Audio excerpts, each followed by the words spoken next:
Welcome to my video. Today I'm going to introduce you my wife, Jackie. So we're going to see if the wife and the mistress is going to get along. Step number one.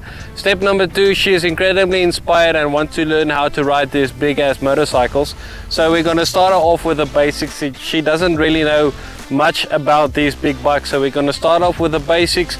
And I'm starting a whole series that's going to be focused on solely improving her skills to become a successful adventure rider with these big motorcycles. And maybe if we can acquire one in the meantime as well, we can be the two bikes that's going to tackle big challenges. So please stay tuned for this video if you want to see more. Thank you. We're going to start off with the correct way of mounting this motorcycle. I'm going to start with the don'ts. You don't want to get the bike on the bike from this side. Reason being, number one is if you try to get on the bike from this angle, you see what's going to happen. You lose your momentum, the bike's going to start to fall. So that is number one, which you don't really want to do. You might risk injuring yourself with stuff behind you or whatever. So number two, depending on the motorcycle brand, that your exhaust pipe is going to be one of the biggest, mainest culprits. So if you get onto your bike from this way, you already see that my leg is already touching the exhaust pipe on this side. So after you've been driving for quite a while, you quickly went to the shop. The exhaust pipe gets quite hot. It's going to burn your skin, it's going to burn your clothes. You don't want to do that. So there's proper ways of getting onto this motorcycle. Number one, you inspect your surroundings, check if you're going to have secure footing. If there's going to be slight water puddle or something, check if it's slippery or not. That's point number one. Inspect your surface. Number two, you want to lock your steering this way so that you can get comfortably on the motorcycle. All right, so if I'm going to approach getting onto this motorcycle, number one is I'm going to grab my front brake. So in any event that I get on this motorcycle, it might be on a downslope or an uphill slope or something, the wheels might start turning if it's in neutral. So my personal opinion, I always stop the bike in first gear. That completely eliminates that. But however, for safety purpose, I always grab the front brake. So I squeeze the front brake, I get myself in position, mount this motorcycle, and I keep compressing the front brake in case it might start running, so it's quite stable. Check my footing. All right, my feet are nice and secure. I can let go of the front brake, and because this motorcycle is in first gear, it's only going to do that. It's not going to go anywhere else. So that is going to be the proper way. That is method number one. Method number two is exactly the same. However, you take the front brake, you squeeze the front brake with your left hand foot, you get on the peg and you stand up this way and you sit down. That is the other method of doing it as well. So you have your different kind of methods, whatever you as a person, if you like it or not like it, your comfort is the right answer. If you're comfortable, you can do it. If you're not comfortable, don't do it.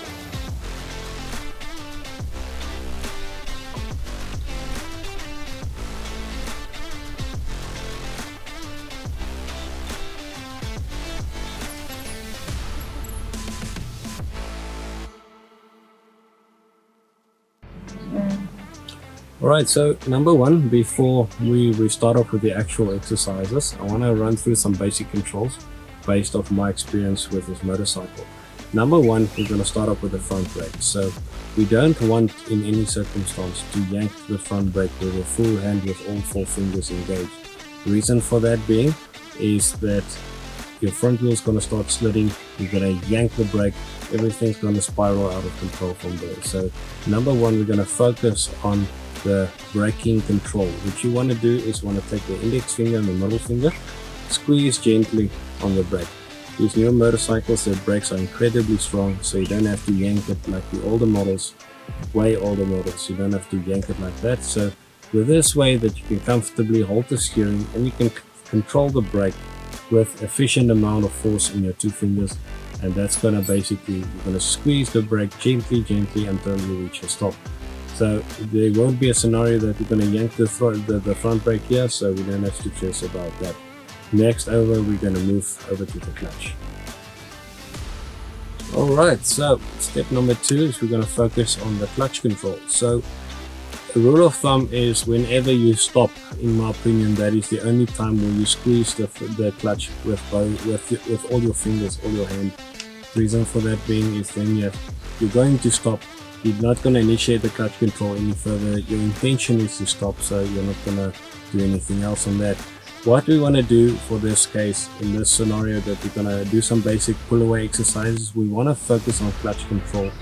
The best way, effective way, we're going to treat it the same way as the front brake, but we're going to do the index finger and the middle finger, which means the other two fingers, they help to gain control and hold your steering comfortably for you to successfully handle your motorcycle. So we're going to practice a lot on slowly releasing the clutch and pulling the clutch again. We're going to practice those clutch controls now so that we can effectively learn how to pull away with this motorcycle. The skill is essential for when you navigate through bushy areas and rocky areas.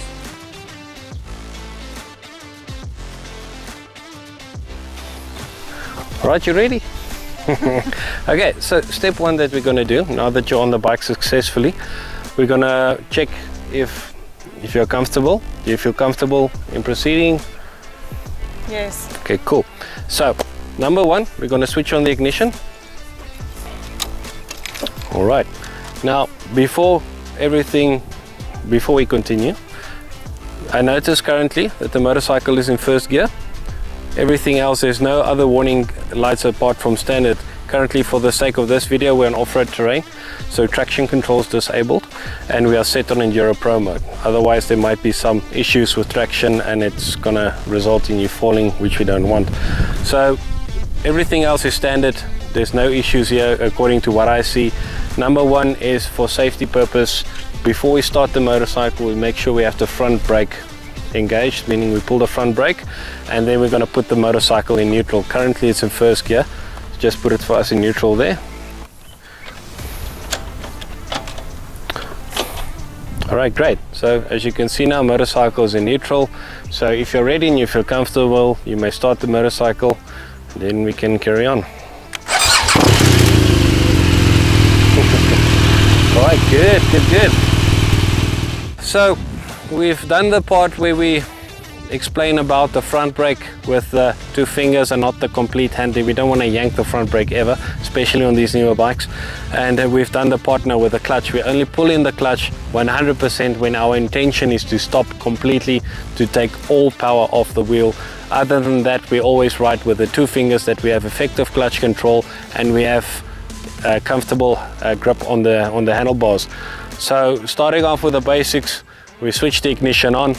We see that the bike is currently in the neutral in the gears, and then we can proceed in starting the motorcycle with the clutch completely depressed as well.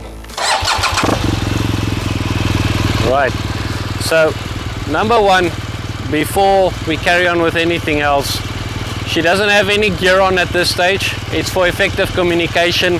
We're not going to shout through helmets at this stage. It's for the rider's own comfort. She also decided it that way because in this heat we don't really want to be frustrated with a jacket and a helmet. We're going to get heat exhaustion and it's just going to be a mess. So we're not going to do anything now that's going to put her in any harm's way. So once again, when you're comfortable, you learn so much faster and more effectively. So what we're going to start off with is we're going to focus only on slowly releasing the clutch so that we know what the range of the clutch is before the bike's going to start pulling away. It's essential for doing bush trails and all those things, navigating through rocky areas, that you know where your range of your clutch is. Where's the dead zone, where's the engaged zone.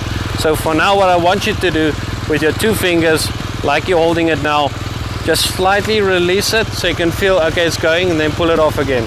Just get that motion, and then when you're comfortable, we can proceed to the next step.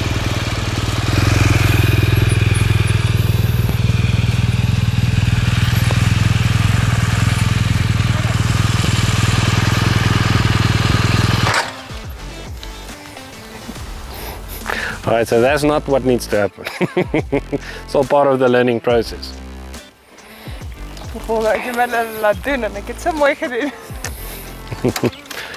Alright, so we're gonna do a few practice runs on this one just for it to get the whole thing of the clutch under control before we start with the actual pulling away process. Because if this part here, if you're gonna slowly pull away and you're gonna release and the bike's gonna pull under you slightly, and you're going to think, oh my god, what's going to happen now? Oh shit, there's going to be trees, rocks. We don't want to clutter your head with all that. So for now, it's only going to be effective clutch control until you get that natural feeling.